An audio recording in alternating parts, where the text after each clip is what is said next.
Hello everyone, हजुरहरू कस्तो हुनुहुन्छ? आशा गर्छु हजुरहरू सबै राम्रै हुनुहुन्छ होला। आज चाहिँ मैले बेम्बो सुट अनि चिकनको रेसिपी लिएर आएको छु। अनि यहाँ देख्न सक्नुहुन्छ म कफी खाँदै, बिहान कफी खाँदै अनि खाना बनाउँदै हो। अनि यहाँ चाहिँ म क्यामेरा मिलाउँदै थिएँ। अलिक अब एक्लै अप्ठ्यारो हुन्छ नि त।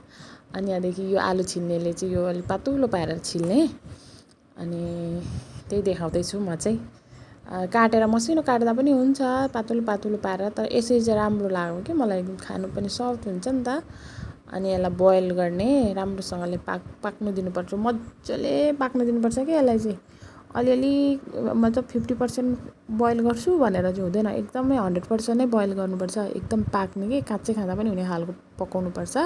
काँचै मतलब केही मतलब नपकाई डाइरेक्ट बोइल गरेर खान सक्ने खालको पारेरै बोइल गर्नुपर्छ यसलाई चाहिँ।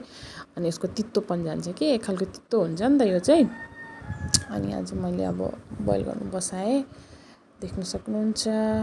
अनि यहाँ चाहिँ मेरो एक्चुअल बोइल पनि भइसकेको छ। यसरी नै हुन्छ कि पुरा बोइल भयो भने चाहिँ पहेँलो पहेँलो हुन्छ। अनि यहाँ मैले चिकन पनि बोइल गर्न बसाएँ हो, थोरै कति 4-5 पिस 6 पिस जस्तो छ होला।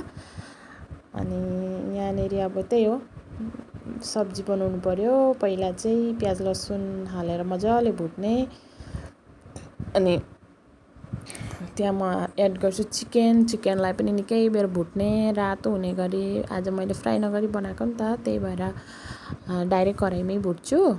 अनि यहाँनिर म भुट्छु, एकछिन भुटेर एकछिन खरो हुन दिने, यतिकै कराहीमै केही नहाली।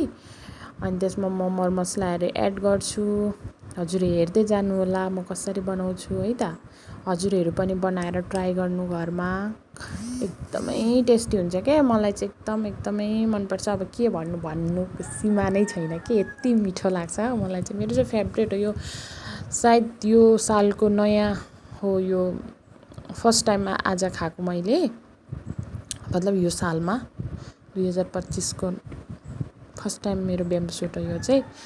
अनि हरेक सालै खान्छु म त, अचार पनि हाल्छु यसको, मलाई एकदम मनपर्छ। अनि यहाँ देख्नु सक्नुहुँदैछ म सब्जी पनि लगभग मेरो रेडी भइसक्यो। त्यति पकाउनु पर्दैन, एकछिन 5-10 मिनट पकाउँदा भइहाल्छ। यति बोइल गरेको यसरी मसलाहरू मिक्स मात्रै गर्नु के।